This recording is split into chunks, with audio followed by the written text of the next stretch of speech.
while I was at Celebrity Center, now Hubbard, as I said, was getting more and more insane. He formed, I could see a Nazi cult forming. He formed his Sea Org, which is an SS group, flat out. They've got military uniforms. Hubbard at that time was in England. He had gone to, the United States government was starting to get on him, and he took off for England. He bought a big estate over there and set up shop there. And Americans were going to England for the advanced secret courses. Well, the English government all of a sudden made L. Ron Hubbard persona non grata. They stopped Americans from coming into the country to study these courses. And they more or less kicked Hubbard out. So Hubbard bought a big old cattle boat or yacht, some kind of a huge boat, and he formed the Sea Org, okay, his little SS organization. Gave them all Navy uniforms, and he himself and a whole bunch of Scientologists took to the high seas. And he was holding some of his secret courses out there on the boat. But he got kicked out of one country after another. And then eventually he came back to the United States and was pretty much in hiding all the time after that he was in the United States. This is when he landed at Clearwater. Right. Okay. They came in secretly and bought the Fort Harrison Hotel. He formed, along with this all the time, along with his SS group, he formed his own little Gestapo, which was then called the Guardian's Office.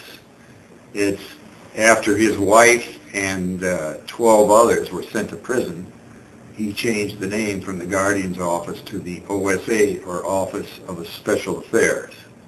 The purpose of this organization is to harass and silence former members and critics of Scientology. Now, you said his wife went to prison, yes, along with 12 other Scientologists. Can you tell us a little bit about that? What was that about? Well, the government agencies, the IRS, the Department of Justice, the FBI, the government agencies were gathering more and more information on Hubbard and Scientology, and it became clear that they were going to make a move on and arrest him at some point. So Hubbard and his wife, Mary Sue, put together a little covert operation, and they got their members and agents to infiltrate government offices. The way they did that was by getting employed there, okay, got themselves lower-level jobs in IRS and FBI offices and so on and so forth. Their job was to find out what information these agencies had on Scientology and on Hubbard in their files. And once they discovered that, then they were to steal that information out of these files, so that it disappeared, okay? And they did that, but they got caught, okay? A couple of them got caught and the whole thing unraveled. And subsequently, Mary Sue Hubbard and 11 or 12 other Scientologists went to prison. One of the indicted co-conspirators did not go to prison. For what reason, I don't know, but that's Kendrick Moxon. Kendrick Moxon is now the in-house attorney who runs their operations to harass and silence critics and former members. And you say he was indicted? He was an unindicted co-conspirator with this group. He was involved with it, but he was not indicted, but he was indicated as a co-conspirator.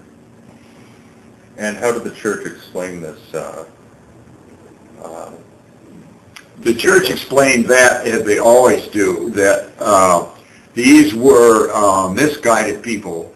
These were suppressive people who brought shame and dishonor on the church by committing these illegal actions, and that they, of course, were thrown out of the church. Even Hubbard's wife? No, well, she wasn't thrown out, no. They never really said much except what they usually say. Well, yes, we had some bad apples there, but we got rid of them. Okay, but I just can't imagine them being able to deal with a PR nightmare such as the founder's wife being directly involved in this.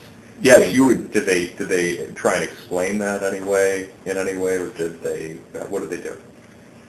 How did they deal with it? They didn't really, they didn't explain it at all. They just some innocuous statements like there were some bad apples and we got rid of them, but nothing about her at all that I can recall. She went to prison for 2 years. She was out, and from that point on, she was pretty much. What Scientology says now is that they disbanded that organization, the Guardian's office, that these people were working through. We got rid of these bad apples and disbanded. We closed that office. But all they did was change the name to the Office of Special Affairs. Now, you talk about these different sub-organizations within the church, the SS group, the Sea Org, as you put it, and the Gestapo-style Guardian's office, again, as you put it. But what did the regular members think about this? I mean, what were these organizations set up to do as far as the rest of the church was concerned? Well, they were set up to police the organization and to enforce Hubbard's increasingly more insane policies. Okay, Scientology now with all these mom and pop centers out there, and what they would do, they would get new people in and sell them the basic beginning courses, and then feed them to the main organizations for the more advanced courses. So they were feeders to the main organizations. Well, Hubbard started taking over these mom and pop operations one by one. So he formed this little Sea Org, org short for organization, and they all had military Navy uniforms. See, L. Ron Hubbard fancied himself a sea captain. He awarded himself a rank. He called himself the Commodore L. Ron Hubbard. One of the big lies that Scientology promotes is one that Hubbard promoted himself, that during World War II, he was a wounded war hero. Now, he was in World War II. He was in the Navy, but he was never in combat. But he concocted these elaborate stories about being the commander of the ship and being wounded and blinded, and healed himself with his remarkable Dianetic discoveries. These are all big bullshit lies that have been proven time and time again, but the church Scientology still promotes it. But he had this fantasy as a sea captain, and that's what he formed the Sea Org. They bought this big old yacht. They put on uniforms. Hubbard started wearing this captain's, this Commodore's uniform. Okay? And so the purpose of this outfit was to take over all these mom and pop Scientology centers, which they did one by one. I got to know a guy in Florida, Ralph Swanson, had a little center there. Nice guy. He and his wife were typical of good, idealistic Scientologists that existed at that time and still exist within Scientology today. They saw this as a means of improving their life and helping others improve their life. They never had any idea of being in a vicious Nazi cult, But Hubbard sent out his SS troops, his Sea Org people. They just moved right in and took over his center overnight. Kicked him out on the street. And what about the Guardian's office?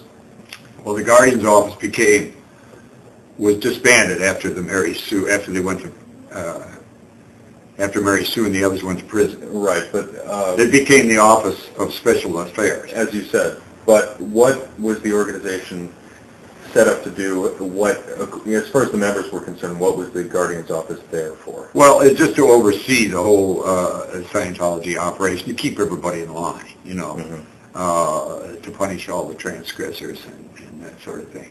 And did you or anyone else that you're aware of ever step back and say, why am I in a church that needs its own police force? Yeah, well, certainly I did, and everyone I knew in Scientology has long been out of Scientology.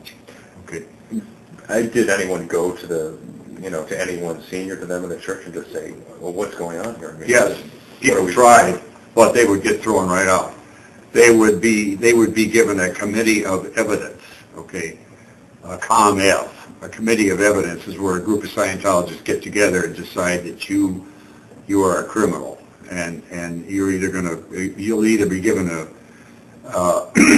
ethics action or you'll be declared a suppressive person and kicked out. So yes, a lot of people did try, but there was nobody listening.